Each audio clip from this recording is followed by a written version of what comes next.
তারপরেও ইচ্ছা ছিল যে বড়লোক না, মানে একটা আমার লাইফে যেন একটা ভালো ছেলে আসে যে আমার কষ্ট বুঝে, যে ওর ঘরে মা নেই বা সৎ মা থাকতেও মা নেই, তারপরেও পড়ালেখা করতে পারে নাই, সে যেন আমার আমি এটা ভাবতাম যে আমার এমন কেউ থাকতো, মানে সে স্বামী হোক বা বন্ধু হোক, তারপরেও আমি চিন্তা করতাম কি যে সে যদি আমার স্বপ্নগুলো পূরণ করতো। এটা স্বপ্ন তো স্বপ্ন, স্বপ্ন সত্যি হয় নাকি?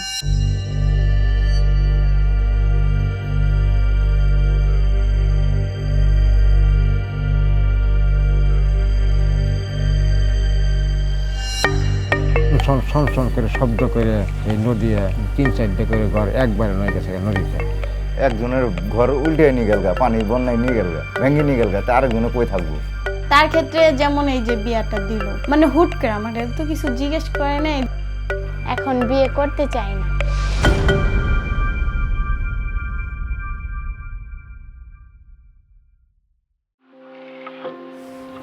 আমার নাম বৃষ্টি, আমি আসছি হইল জামালপুর থেকে।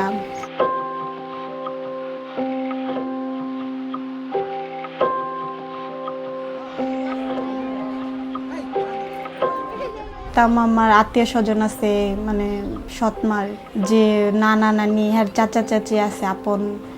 নদী ভাঙলে তারা চাষাবাদ করে খাইতে পারে না, অনেকে দেখা যায় ঘর পর্যন্ত ভাঙা যায়, তাদের এক এলাকা থেকে আরেক এলাকায় যাইতে হয়, বাধ্যক্ত হয়ে যাইতে হয়। বৃষ্টি বাবু হলো আমাদের বাতিদার জামাই, ওরা ওনার জায়গায় কিছু নেই, সেই সম্পর্ক এই দেশের মধ্যে কিছু নেই। বৃষ্টি বাবার হ্যাঁ সব শেষ হয়ে গেছে, হ্যাঁ নদী নিয়ে গেছে, ওনার জায়গায় কিচ্ছু নেই। শন শন শন শন করে শব্দ করে এই নদী 3-4টা করে ঘর একবারে নয় গেছে নদীতে। এমন করে দিনকাল যখন আর চলে না, নিজে জায়গা জমিন নাই, কিচ্ছু নাই, পরে এই জন্য ঢাকা এসা আমার বাপে আমারে কাজে দিয়া দেয়, সেও কাজ করে। আমার তখন বয়স হইল আপনার 3-4 বছর হইব।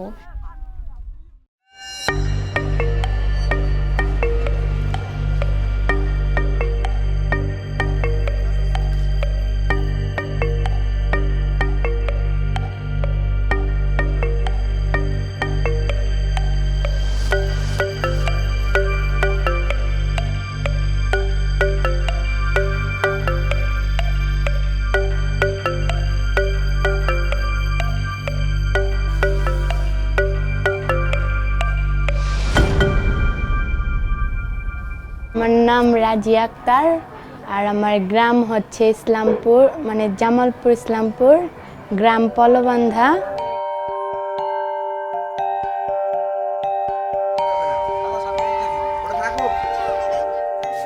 আগে মনে হইতো যখন প্রথম ঢাকায় আসছি তখন মনে হইতো যে না এখানে ভালো লাগতেছে না, তো গ্রামেই হয়তো ভালো লাগছে।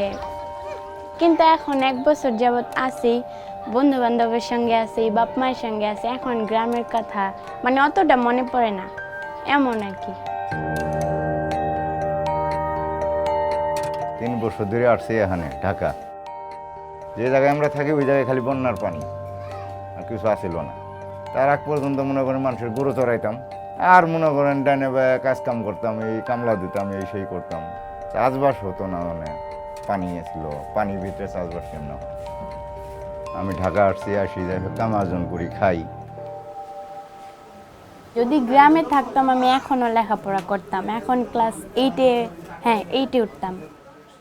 কারণ এখানে কি জানেন, লেখাপড়া করতে কোনো টাকা পয়সা লাগে না, এখানে আবার টাকা পয়সা ছাড়া লেখাপড়া হয় না। মেয়েরা যদি লেখাপড়া নাও করে কিন্তু ছেলেদেরকে সেটা করানোর চেষ্টা করে। এই যে ঢাকায় পেলাম, ঢাকা আসি দেখি ও বাবা স্কুলের অনেক টিহা পয়সা দেওয়া না। আমরা মনে করেন যে পড়াশোনা করাম কেমনে, নিজেই চলতে পারি না, ওদেরকে পড়াশোনা কেমনে করাই। ছেলেটা যাই হোক কোনো রকম মাদ্রাসা দিছি, বেতন দিয়ে পাই না, তাই অসহায় অবস্থায় আছি ভাই।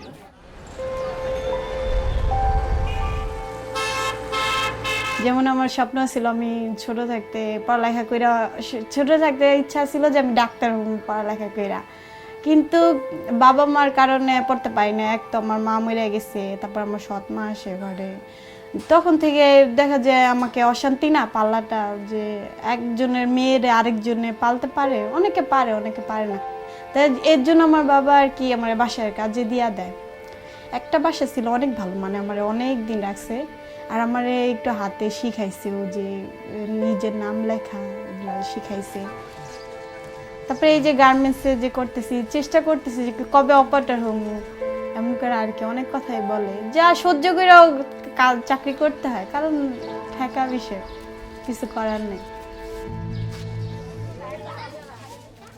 কেন মেয়েদের তো একদিন না একদিন বিয়ে হয়, একটু হয়তো একটু আগে হয় একটু পরে হয়, একদিন না একদিন তো সবাই অন্যদের ঘরে যায়।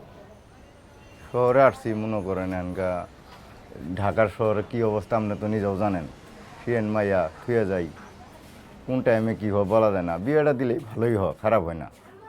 কেন এই যে এখানে বন্ধুদের সঙ্গে কথা বলতে পারি এবং ঘুরতে পারি বা একটু আড্ডা মারতে পারি, বা এখানে যেমনটা যেভাবে চলতে পারতেছে ওইখানে গেলে ওইভাবে চলতে পারবো না। আমি এখন বিয়ে করতে চাই না।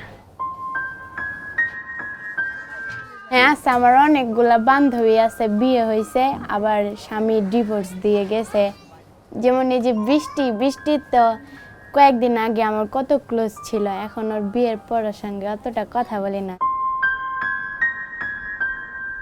আমি মনে মনে এই যে আমার বাবা যে এই বিয়েটা আনলো, মানে এই যেখানে ডিউটি করে চাকরি করে ওই জায়গায় একটা নাইট গার্ডের সাথে পরিচয়, এই নাইট গার্ডেই এগুলা বিয়ার সব আয়োজন, মানে ছেলে যে বিয়ে করছে এগুলা কিছু বলে না, সব কিছু নাইট গার্ডেই প্ল্যান করছে যে এইভাবে চলবো। তবে আমার বাবা জানে না কি, এটা তো ঠিক বলতে পারবো না, একমাত্র আল্লাহ তাআলাই বলতে।